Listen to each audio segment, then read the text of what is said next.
Funding for this program is provided by Annenberg CPB to advance excellent teaching.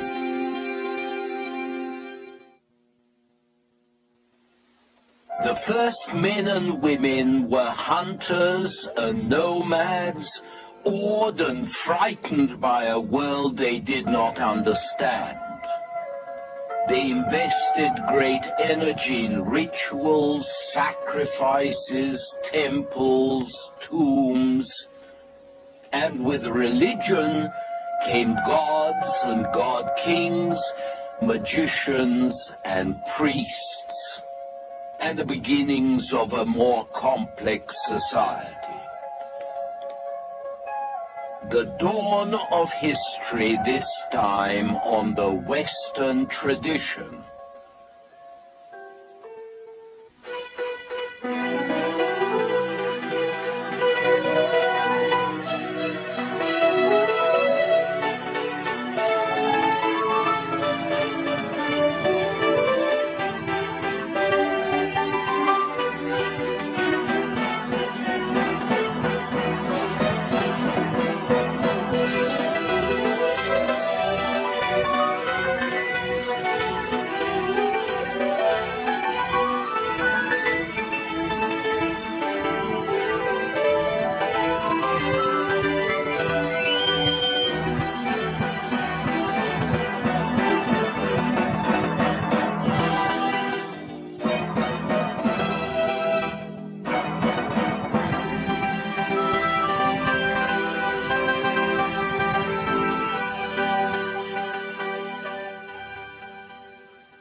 I'm Eugen Weber, and I teach history at UCLA, which is the University of California at Los Angeles.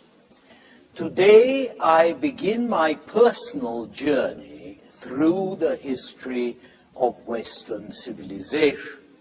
I say personal because one man or one woman's view of history is not necessarily another's, as we shall see again and again during the next 52 programs. If you're wondering how we're going to cram several thousand years into 52 half hours, just remember that here in America we do everything very fast. For example, here is the history of the world in 4 minutes flat, just to get you in the mood. It's an excerpt from a film called Why Man Creates by a creative man called Saul Bass.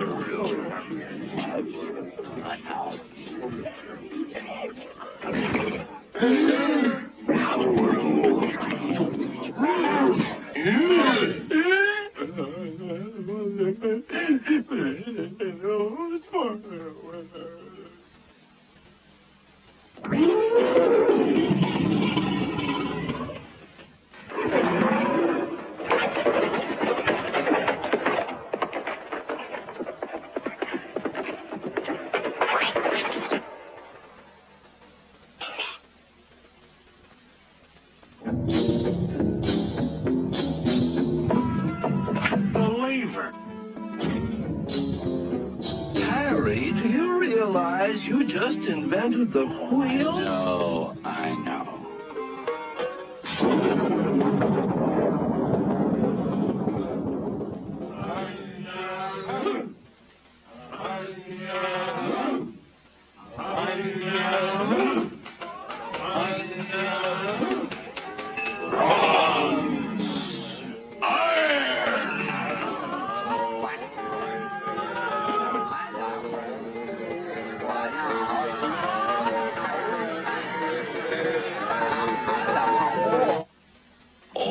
was in chaos till Euclid arose and made order. What is the good life? And how do you lead it? Who shall rule the state? The philosopher king. The aristocrat. The people. You mean All the people? What is the nature of the good? What is the nature of justice? what is happiness? Hail Caesar! Roman law is now in session.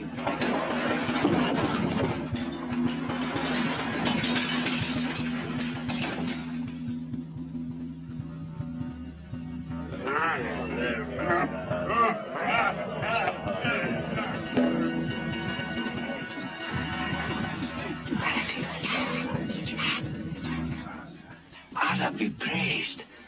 I've invented the zero. What? Nothing, nothing. What is the shape of the earth? Flat. What happens when you get to the edge? You fall off. Does the earth move?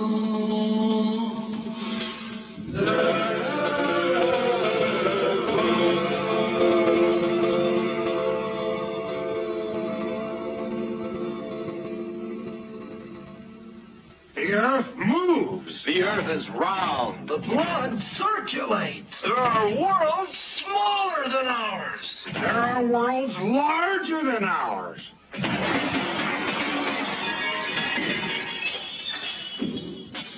Hey, what are you doing? I'm painting the ceiling. What are you doing? I'm painting the floor.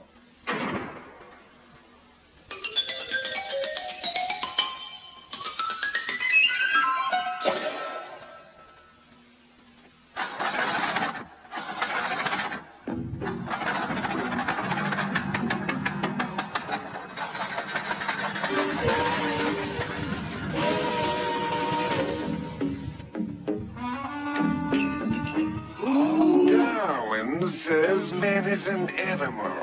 Rot. Man is not an animal. Animal. Man isn't an animal.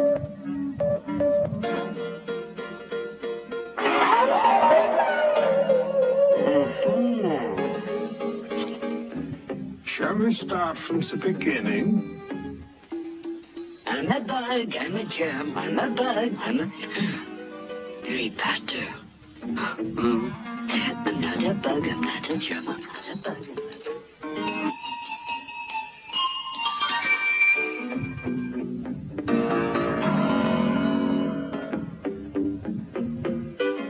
Think it'll work, Alfred? Well, let's give it a try. What do you think? It worked. All men are created Life, liberty, and the pursuit. Workers of the world. government of the people by The world must be made safe for democracy. To end A league of nations. I see 1/3 of a nation ill-housed. one world.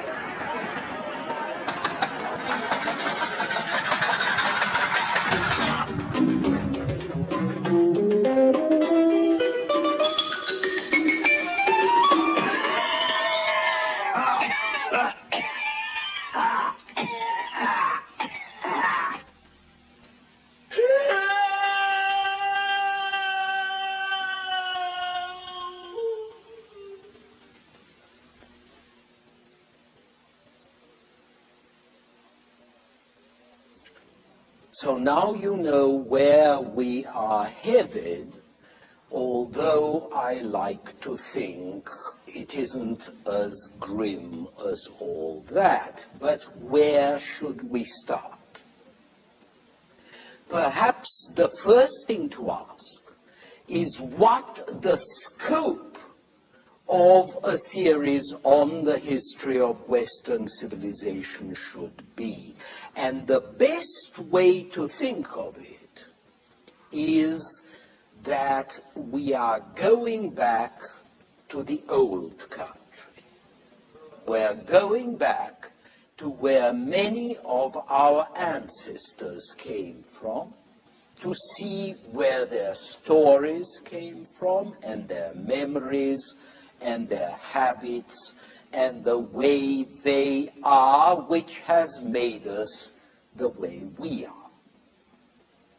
This is what history is about, where we come from, what lies behind the way we live and act and think, how our institutions, our religions, our laws were made.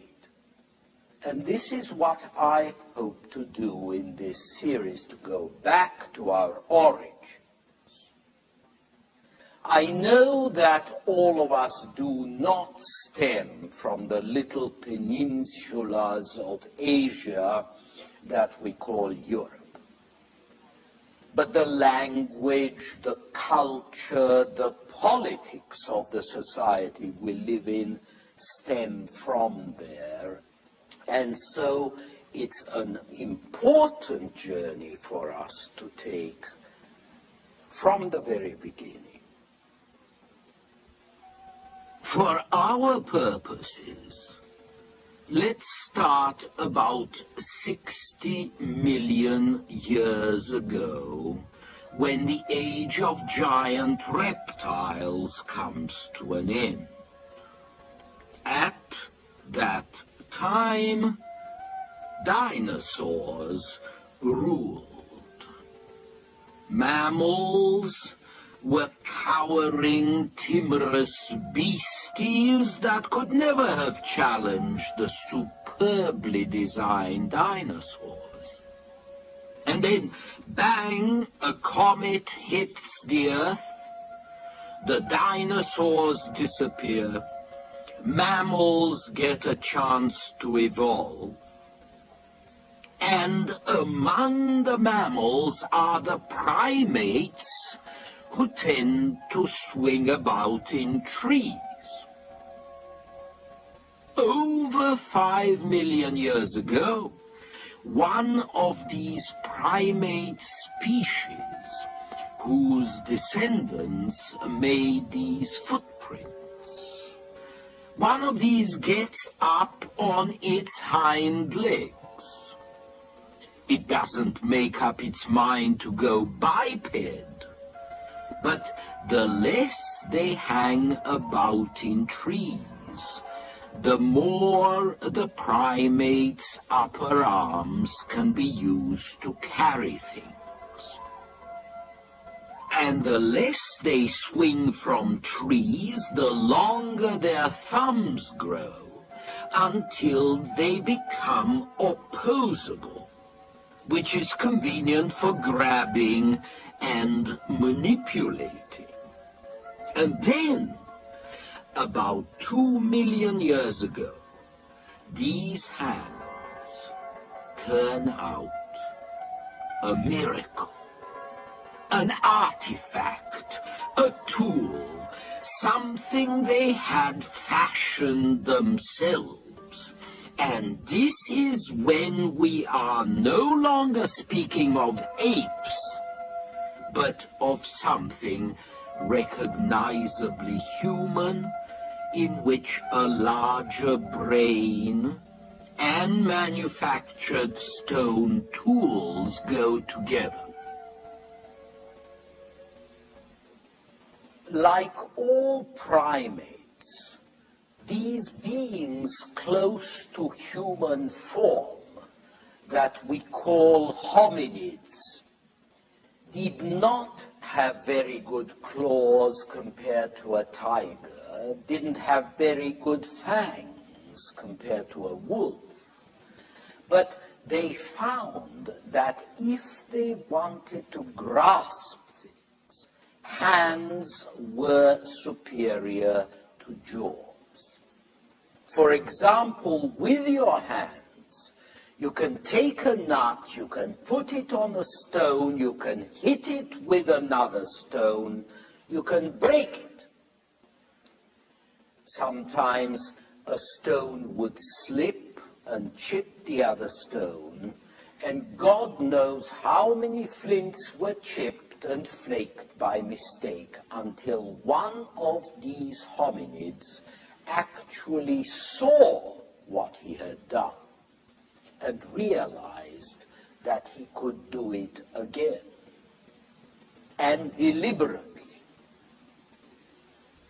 From that day on, primitive flint tools like these saved him from using his teeth for a lot of things. In the next 2 million years, he turned from vegetarian to carnivore, and the massive teeth made to chew on bark and grass and tubers, these teeth fined down. The powerful jaw muscles that imprisoned the skull relaxed. The brain that had been squeezed into the narrow skull began to expand. And this peculiar thinking animal was engaged on the road of thought and of dental decay.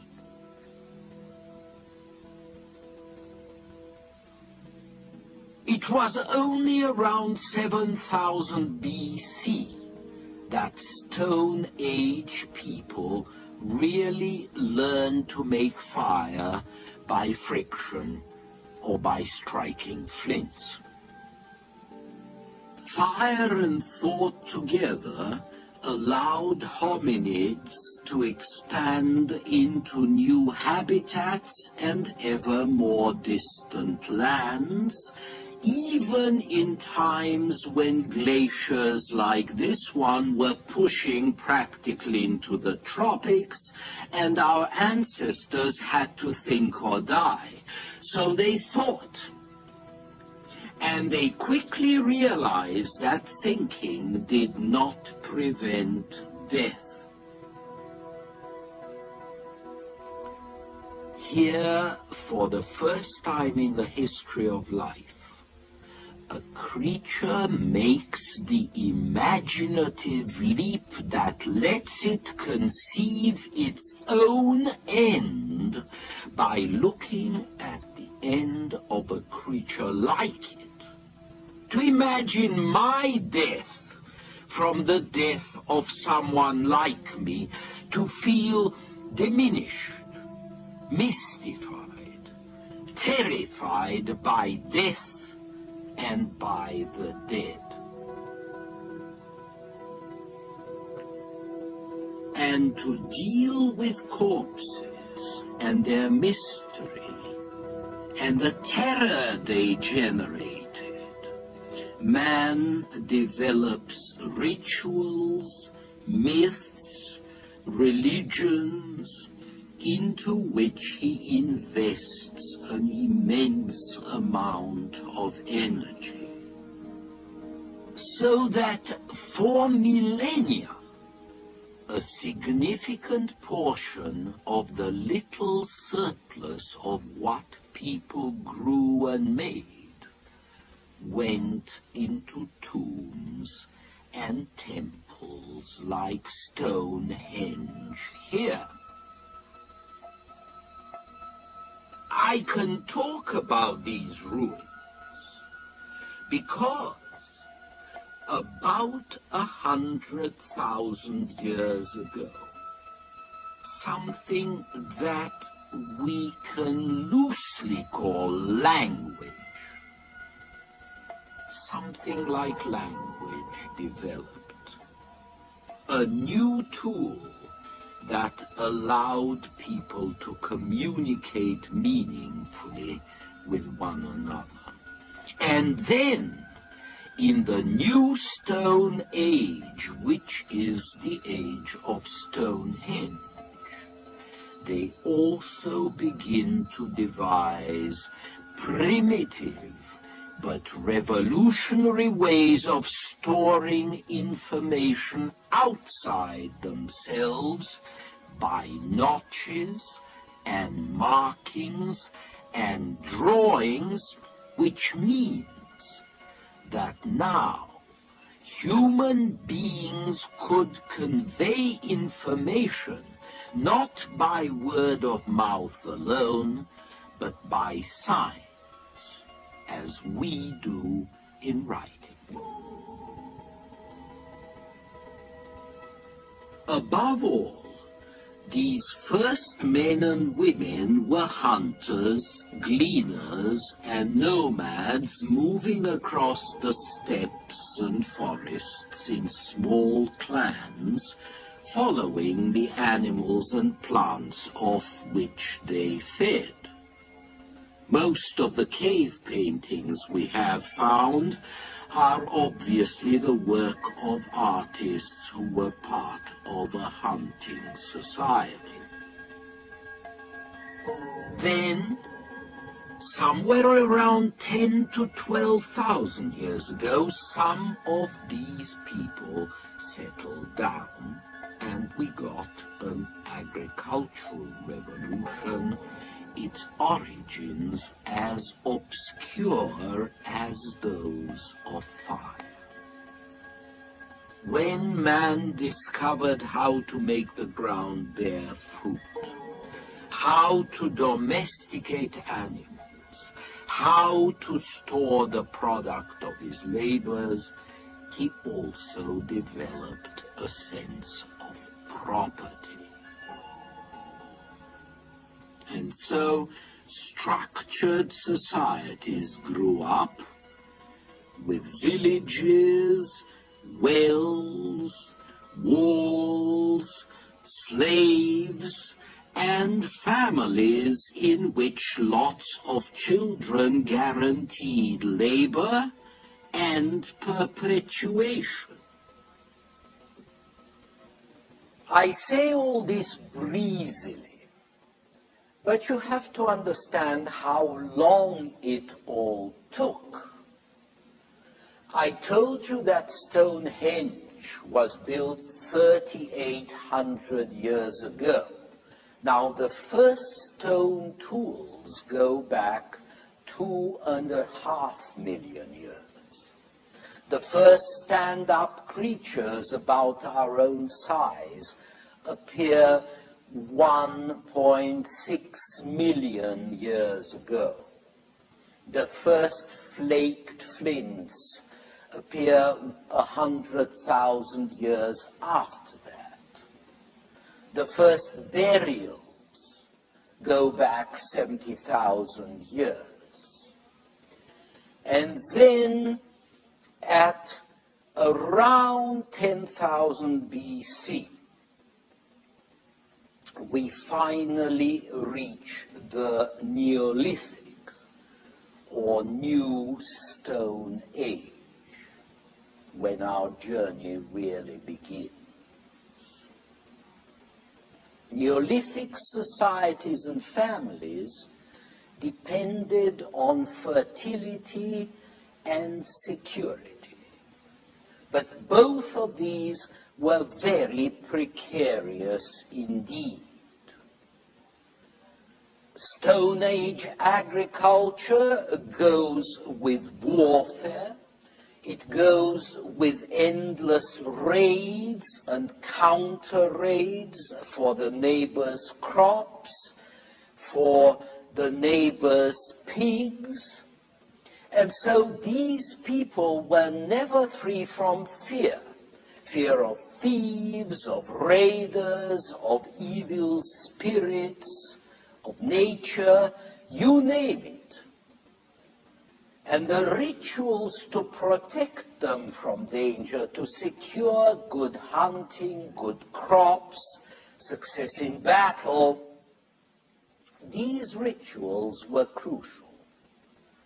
And so these people developed increasingly complex magic techniques, most of which involved human sacrifices. They established their property and their welfare on heaps of human corpses. Very few religions have ever done without sacrifices.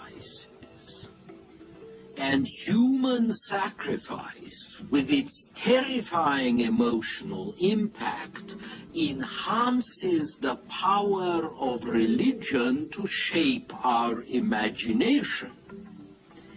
In due course, more sophisticated religions were going to substitute animals for humans.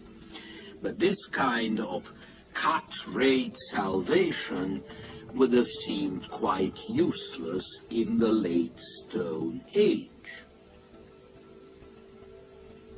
The paradox is that all these sacrifices were intended to help the forces of life, as symbolized by this earth goddess.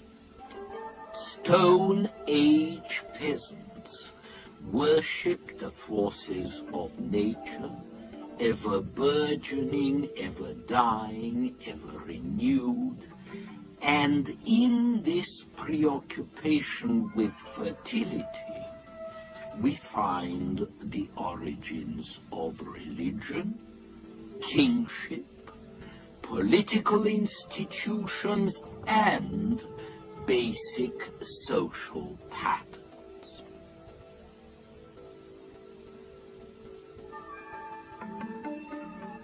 We don't know how this worked, but it may be that once humans had figured out the relationship between sexual intercourse and childbearing, they created rituals based on the sexual act, rituals which they hoped would bring about the fertility of nature.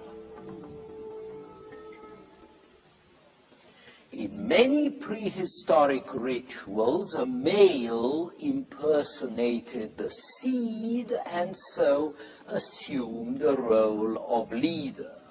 He became what the ancient Britons called the grain king.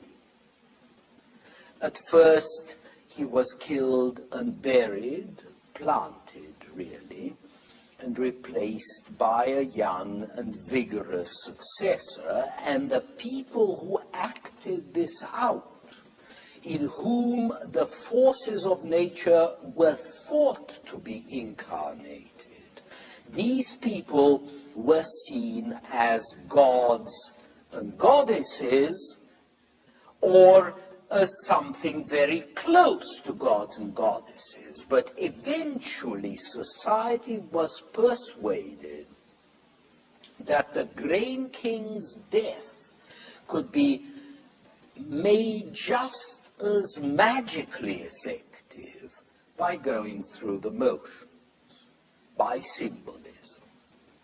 And when that happened, then the grain king was on his way to becoming a real king as well. And this transition would be facilitated if he was also the war chief of the clan. We're not sure if this is the way it really happened, but we do know that real kings in Egypt and Mesopotamia did perform many of the functions in fertility rituals that I attributed to the grain king. In the earliest societies, it's possible to speculate that women might be worshipped as the creators of life. But while the reproductive power of woman is recognized in mythologies and rituals, the position of women in agricultural societies was far less free and equal than it was in hunting societies.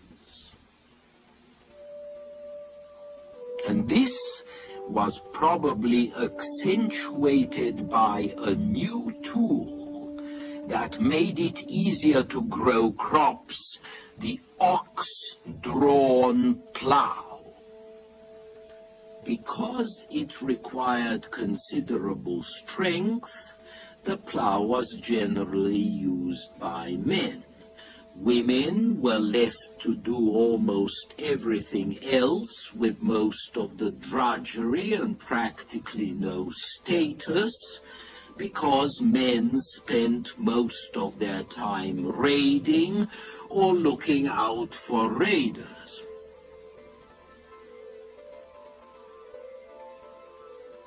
Agriculture and husbandry, religion and war would henceforth be the enduring benchmarks of human experience, the former to produce a subsistence and a small surplus, the latter to confiscate and consume them. Again, the details are rather vague. But we do know that early societies which left records were patriarchal, and so were their religions. And we know that these religions had priests. If magic was essential to make crops grow and cattle prosper, if fertility and healing and preservation from danger were thought to benefit the whole community, then the community would contribute to the upkeep of these specialists. And with these magicians and priests, we get the first economic class not directly engaged in producing its own food. In time, other such classes would appear: potters, miners, and craftsmen who work copper or other metals. All of this implies two things. One, that the economy was capable of producing a surplus. Two, that things were getting more complicated, that not everybody was self-sufficient anymore, which in turn led to trade with further specialization, further surpluses, markets where surpluses were exchanged, and eventually bigger settlements not directly connected with agriculture, which we call cities and towns. And then this economic differentiation would produce a social differentiation.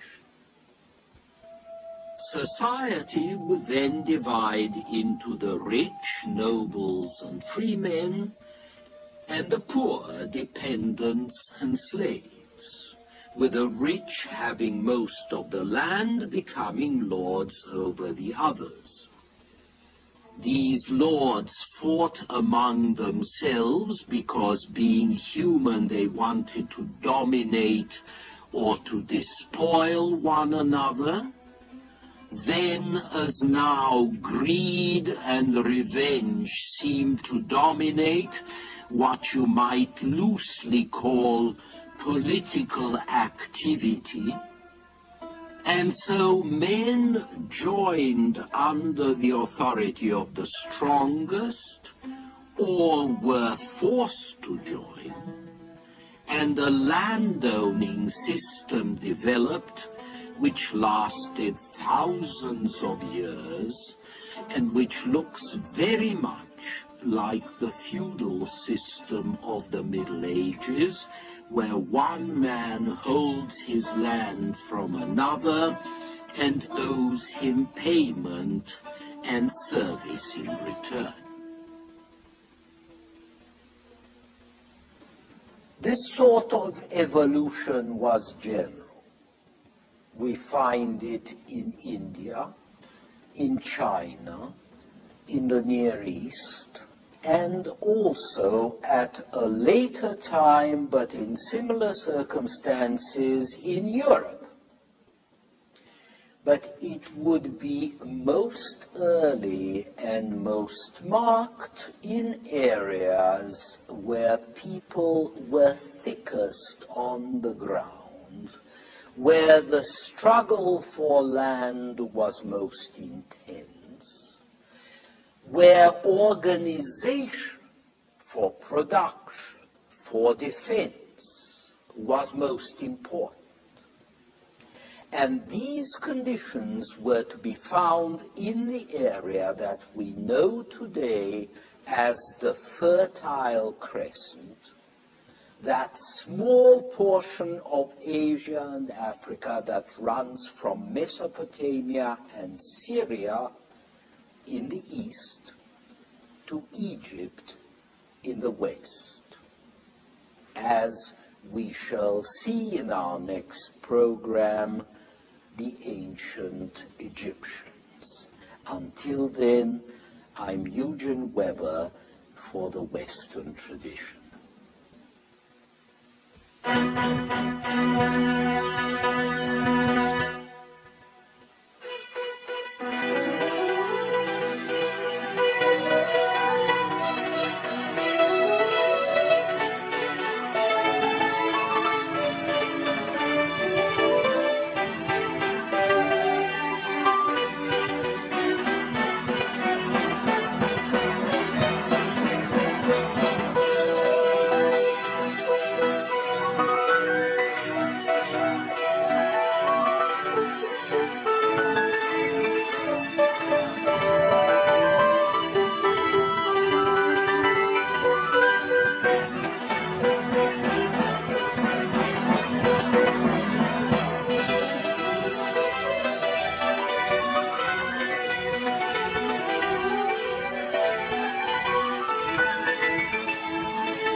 Funding for this program is provided by Annenberg CPB to advance excellent teaching.